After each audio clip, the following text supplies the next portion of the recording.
Hello students, welcome to all of you in your channel private guideline.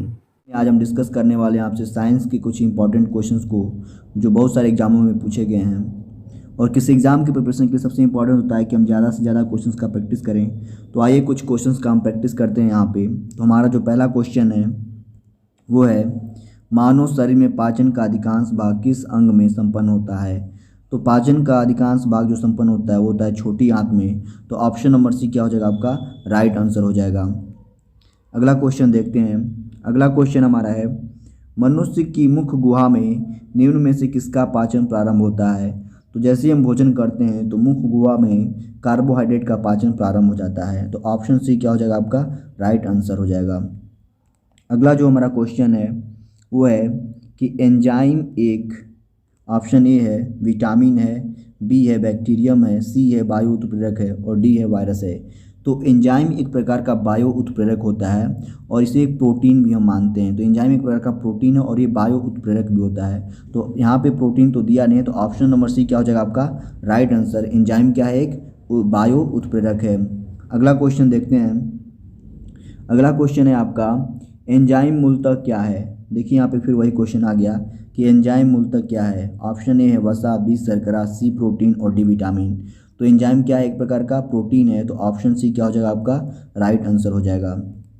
अगला जो हमारा question है वो है, निम्नलिखित में से कौन सा एंजाइम ग्लूकोज को एथेनॉल में परिवर्तन करने को प्रेरित करता है? तो कौन सा एंजाइम है जो ग्लूकोज को एथेनॉल में परिवर्तित करता है? तो ऑप्शन ए है जाइमेज, बी है इन्वर्टेज, सी है माल्टेज और डी है डाइस्टेज। तो जो ग्लूकोज को एथेनॉल में परिवर्तित करता है वो होता है आपका जाइमेज। तो ऑप्शन नंबर ए क्या हो जाएगा? आपका राइट आंसर हो जाएगा। अगला क्वेश्चन देखते हैं। अगला क्वेश्चन हमारा है, निम्नलिखित में से किस एक की उत्पत्ति यकृत का कार्य है? मतलब यकृत से किसका निर्माण होता है? तो पहला है लाइपेज, दूसरा है यूरिया, तीसरा है श्लेष्मा और चौथा है हाइड्रोक्लोरिक अम्ल। तो यकृत से जो निर्माण होता है वो होता है यूरिया का। तो ऑप्शन नंबर बी क्या हो जाएगा? आपका राइट आंसर हो जाएगा। नेक्स्ट क्वेश्चन देखते हैं। अगला क्वेश्चन है हमारा, मानव तंत्र में निम्नलिखित में से कौन सा एक पाचक एंजाइम नहीं है? तो इसमें दिया है ट्रिप्सिन, गैस्ट्रीन, टायरिन और पेप्सिन। तो जो पाचक एंजाइम नहीं होता है वो होता है गैस्ट्रीन। तो ऑप्शन नंबर बी क्या हो जाएगा? आपका राइट आंसर। ये जो है पाचक एंजाइम नहीं है। नेक्स्ट क्वेश्चन देखते हैं। अगला क्वेश्चन है हमारा, प्रोटीन के पाचन में सहायक एंजाइम है। तो प्रोटीन के पाचक में कौन सा एंजाइम सहायक होता है? देखिए यहाँ पे यूरीएज, बी है आपका सल्फेटेज, सी है ट्रिप्सिन और डी है प्रोटीएज। तो प्रोटीन के पाचन में सहायक एंजाइम जो होता है ट्रिप्सिन। तो ऑप्शन नंबर सी क्या हो जाएगा? आपका राइट आंसर हो जाएगा। नेक्स्ट क्वेश्चन देखते हैं। नेक्स्ट क्वेश्चन हमारा है 9 नंबर वाला, कि मानव शरीर में क्षुद्रांत के 3 संरचनात्मक भागों की लंबाई का कौन सा सही ह्रासमान क्रम है? तो कौन सा उसका क्रम है जो ह्रासमान मतलब हरासमेंट जिसमें हो रहा है, कौन सा क्रम बनेगा? तो ये हो जाएगा आपका, ऑप्शन देख लेते हैं, मध्यांतर, ग्रहणी और शेषांत्र। बी है शेषांत, ग्रहणी और मध्यांत और सी है मध्यांत, शेषांत और ग्रहणी और डी है आपका शेषांत, मध्यांत और ग्रहणी। तो इसका जो जवाब होगा वो हो जाएगा शेषांत, मध्यांत और ग्रहणी, यानी ऑप्शन नंबर डी क्या हो जाएगा? आपका राइट आंसर हो जाएगा। अगला क्वेश्चन देखते हैं। अगला क्वेश्चन है हमारा क्वेश्चन नंबर 10। इसमें पूछा जा रहा है कि शरीर में अतिरिक्त ग्लूकोज ग्लाइकोजन में परिवर्तन होकर भंडारित रहता है। तो शरीर में ये ग्लूकोज ग्लाइकोजन में परिवर्तित कहाँ भंडारित होता रहता है? तो वो होता रहता है यकृत में। तो ऑप्शन नंबर बी क्या हो जाएगा? आपका राइट आंसर हो जाएगा। अगला क्वेश्चन देखते हैं। अगला क्वेश्चन है, मानव शरीर की सबसे बड़ी ग्रंथि कौन सी होती है? तो मानव शरीर की जो सबसे बड़ी ग्रंथि होती है वो होता है यकृत। तो ऑप्शन नंबर ए क्या हो जाएगा? आपका राइट आंसर हो जाएगा। क्वेश्चन नंबर 12 देखते हैं। क्वेश्चन नंबर 12 है आपका, शरीर के किस भाग में पित्त का निर्माण होता है? तो पित्त का निर्माण किस भाग में होता है? वो होता है आपका यकृत में। कुछ लोग पित्ताशय की थैली लगा देते हैं तो गलत हो जाता है। तो पित्त का निर्माण हमेशा यकृत में होता है, इस बात को आपको ध्यान रखना होगा। देखिए यूपी पीसीएस प्री 1999 में क्वेश्चन पूछा गया है ये। अगला क्वेश्चन देखते हैं हम। अगला क्वेश्चन है हमारा, पित्ताशय में उपस्थित पत्थर निम्नलिखित में से किसका पाचन प्रभावित करता है? तो पित्ताशय में ये प्रोटीन का करता है कि वसा का करता है कि कार्बोहाइड्रेट का या न्यूक्लिक अम्ल का। तो जो उपस्थित पत्थर होता है वो किसके पाचन को प्रभावित करता है, तो वो प्रभावित करता है आपकी वसा का। तो ऑप्शन बी क्या हो जाएगा आपका राइट आंसर हो जाएगा। अगला क्वेश्चन देखते हैं। अगला क्वेश्चन है आपका ग्लूकोज का सूत्र है। तो ग्लूकोज का सूत्र होता है C6H12O6। तो आप सभी को पता है, तो ऑप्शन नंबर सी क्या हो जाएगा आपका राइट आंसर हो जाएगा C6H12O6। अगला क्वेश्चन देखते हैं। अगला क्वेश्चन है क्वेश्चन नंबर 15। फंक ने निम्नलिखित में से किसका आविष्कार किया था। तो फंक ने जो आविष्कार किया था वो विटामिन का किया था। तो ऑप्शन नंबर ए क्या हो जाएगा आपका राइट आंसर, फंक ने विटामिन का आविष्कार किया था। अगला क्वेश्चन देखते हैं।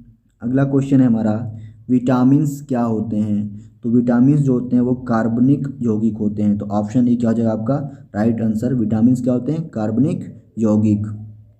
अगला क्वेश्चन देखते हैं। अगला क्वेश्चन है आपका सेब का हृदय रोगियों के लिए विशेष महत्व है क्योंकि ये पहला है सोडियम और पोटेशियम के स्रोत हैं, बी है फास्फोरस मैग्नीशियम के स्रोत हैं, सी है पोटेशियम और फास्फोरस के स्रोत हैं, और डी है केवल पोटेशियम के स्रोत हैं। तो जो सेब होता है वो केवल पोटेशियम के ही स्रोत होते हैं। तो ऑप्शन नंबर डी क्या हो जाएगा आपका राइट आंसर हो जाएगा। इसमें sodium potassium phosphorus magnesium potassium phosphorus ये सब नहीं होते हैं। तो ऑप्शन नंबर डी क्या हो जाएगा आपका राइट। जो सेब होगा वो क्यों विशेष होता है हृदय रोगियों के लिए, क्योंकि ये पोटेशियम का एक बड़ा स्रोत होता है। अगला क्वेश्चन देखते हैं हम। अगला क्वेश्चन है हमारा निम्नलिखित में से कौन सा विटामिन एवं उसकी कमी वाला रोग सुमेलित नहीं है। तो आपको बताना है कि कौन सा जो है वो सुमेलित नहीं है। तो जो कैल्सीफेरॉल होता है वो अस्थि रुग्णता, ये सही है। जो कैल्सीफेरॉल होता है वो इसी के लिए होता है। नियासिन होता है पिलाग्रा या चर्म रोग के लिए, तो ये भी सही है। कोबालमिन संघातिक रक्ताल्पता, तो कोबालमिन भी इसी के लिए होता है, तो ये भी आपका सही है। डी है आपका राइबोफ्लेविन बेरी। तो जो राइबोफ्लेविन होता है वो बेरी के लिए होता है। ये ऑप्शन क्या हो जाएगा आपका गलत हो जाएगा। तो सही जवाब क्या हो जाएगा आपका ऑप्शन नंबर डी राइबोफ्लोविन। अगला क्वेश्चन पढ़ते हैं। अगला क्वेश्चन है हमारा मानव आहार में पालिश किए हुए चावल के उपयोग से निम्नांकित रोग हो जाता है। तो चावल जो पालिश करके लोग अभी खाते हैं उससे क्या प्रॉब्लम होता है, तो उससे जो होने वाला रोग है वो बेरी होता है। तो ऑप्शन ए क्या हो जाएगा आपका राइट आंसर। अगला क्वेश्चन हम देखते हैं। अगला क्वेश्चन है विटामिन सी का सबसे उत्तम स्रोत क्या है। तो विटामिन सी के जो देखते हैं बहुत सारे स्रोत होते हैं। सेब दिया है, आम दिया है, आंवला दिया है और दूध दिया है। तो विटामिन सी का जो सबसे उत्तम स्रोत होगा इन सभी में वो हो जाएगा आपका आंवला। तो ऑप्शन सी क्या हो जाएगा आपका राइट आंसर हो जाएगा। देखिए यूपीपीसीएस का भी ये भी क्वेश्चन है। अगला क्वेश्चन हम देखते हैं। अगला क्वेश्चन है घाव भरने के लिए निम्नलिखित विटामिनों में से कौन सहायक है।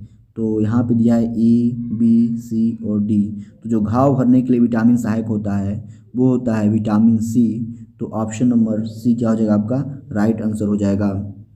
अगला क्वेश्चन देखते हैं। अगला क्वेश्चन है निम्नलिखित विटामिनों में से कौन सा शरीर में भंडारित नहीं होता है। तो कौन सा विटामिन जो शरीर में भंडारित नहीं होता है वो होता है आपका विटामिन सी। तो ऑप्शन बी क्या हो जाएगा आपका राइट आंसर। विटामिन जो सी होता है वो शरीर में भंडारित नहीं होता है। अगला क्वेश्चन देखते हैं।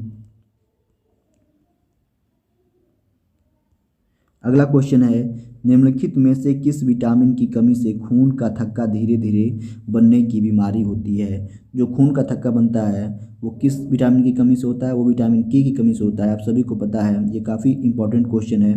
तो ऑप्शन डी क्या हो जाएगा आपका राइट आंसर। यानी किस विटामिन की कमी से खून में थक्का धीरे धीरे बनता है, तो विटामिन के हो जाएगा आपका। अगला क्वेश्चन देखते हैं। अगला क्वेश्चन है हमारा रक्त का थक्का बनने में किस विटामिन की आवश्यकता होती है। तो अभी हमने पढ़ा है कि विटामिन के की कमी से रक्त में थक्का धीरे धीरे बनता है। तो थक्का बनने के लिए किस विटामिन की आवश्यकता होगी, तो विटामिन के की आवश्यकता होगी। तो ऑप्शन नंबर बी क्या हो जाएगा आपका राइट आंसर हो जाएगा। अगला क्वेश्चन देखते हैं। अगला क्वेश्चन है विटामिन डी की अल्पता से कौन सा रोग होता है। तो आप सभी को पता है कि विटामिन डी से कौन सा रोग होता है रिकेटस। विटामिन डी की जो कमी यदि होगी तो आपको कौन सा रोग हो जाएगा रिकेटस। देखिए उत्तराखंड पीसीएस में पूछा हुआ क्वेश्चन है। तो विटामिन डी की कमी से होगा आपका रिकेटस रोग। अगला क्वेश्चन देखते हैं। अगला क्वेश्चन है हमारा, निम्नलिखित में से कौन सा एक विटामिन सूर्य के प्रकाश की उपस्थिति में त्वचा में बनता है? तो कौन सा विटामिन सूर्य के प्रकाश की उपस्थिति में बनता है? जी हाँ, आप सभी को पता होगा ये कौन सा विटामिन है, वो होगा विटामिन डी। यानी सूर्य के प्रकाश में विटामिन डी आपके शरीर में बनता है। तो ऑप्शन बी क्या हो जाएगा आपका राइट आंसर हो जाएगा। अगला क्वेश्चन देखते हैं। अगला क्वेश्चन है हमारा 27 नंबर का, मानव शरीर में विटामिन ए संचित रहता है। तो मानव शरीर में विटामिन ए संचित कहाँ रहता है? यकृत में रहता है। तो ऑप्शन ए क्या हो जाएगा आपका राइट आंसर हो जाएगा। अगला क्वेश्चन देखते हैं। अगला क्वेश्चन है हमारा, निम्नलिखित में से किसमें विटामिन ए की मात्रा अधिक होती है? तो ये देखते हैं। पहला दिया है पत्ता गोभी, दूसरा दिया है गाजर, तीसरा है फूल गोभी और चौथा दिया है आपका पालक। तो विटामिन ए की जो मात्रा अधिक होती है, आप बचपन में पढ़े होंगे, गाजर में अधिकतम होता है। तो विटामिन ए किस में अधिक होगा? गाजर में। तो ऑप्शन बी क्या हो जाएगा आपका राइट आंसर हो जाएगा। अगला क्वेश्चन देखते हैं। अगला क्वेश्चन है आपका 29 नंबर वाला, निम्नलिखित में से कौन सा एक विटामिन ए का प्रचुरतम स्रोत है? पहला है सेब, दूसरा है पपीता, तीसरा है अमरूद और चौथा है आम। तो विटामिन ए का जो प्रचुरतम स्रोत होता है, इन चारों में जो हो जाएगा सबसे प्रचुर जो होगा वो होगा आम। तो आम जो होगा आपका, यानी ऑप्शन डी क्या हो जाएगा आपका राइट आंसर, आम हो जाए जो प्रचुरतम स्रोत होता है विटामिन ए का। देखिए यूपी लोअर पीसीएस में पूछा गया है ये क्वेश्चन है। अगला क्वेश्चन देखते हैं। अगला क्वेश्चन है आपका, जिस विटामिन में कोबाल्ट होता है वह है। तो जिस विटामिन में कोबाल्ट होता है वह कौन सा विटामिन है? तो जो कोबाल्ट पाया जाता है वो होता है आपका B12। तो ऑप्शन डी क्या हो जाएगा आपका राइट आंसर हो जाएगा। कोबाल्ट, जिस विटामिन कोबाल्ट होता है B12 में क्या होता है? कोबाल्ट होता है। देखिए क्वेश्चन यूपी पीसीएस मेंस 2006 में पूछा गया है और यूपी पीसीएस प्री 2001 में भी पूछा गया है। तो ये हो गया आपके 30 क्वेश्चन साइंस के, जो काफ़ी इंपॉर्टेंट है, जो बहुत ही इंपॉर्टेंट कई सारे एग्जामों में पूछे गए हैं। अगर आप इनको पढ़ लेते हैं तो निश्चित रूप से किसी न किसी एग्ज़ाम में 2-4 क्वेश्चन फंस ही जाएंगे। ऐसे ही वीडियो पाने के लिए हमारे चैनल को लाइक, सब्सक्राइब और शेयर करना न भूलें। Thank you for watching. Thank you.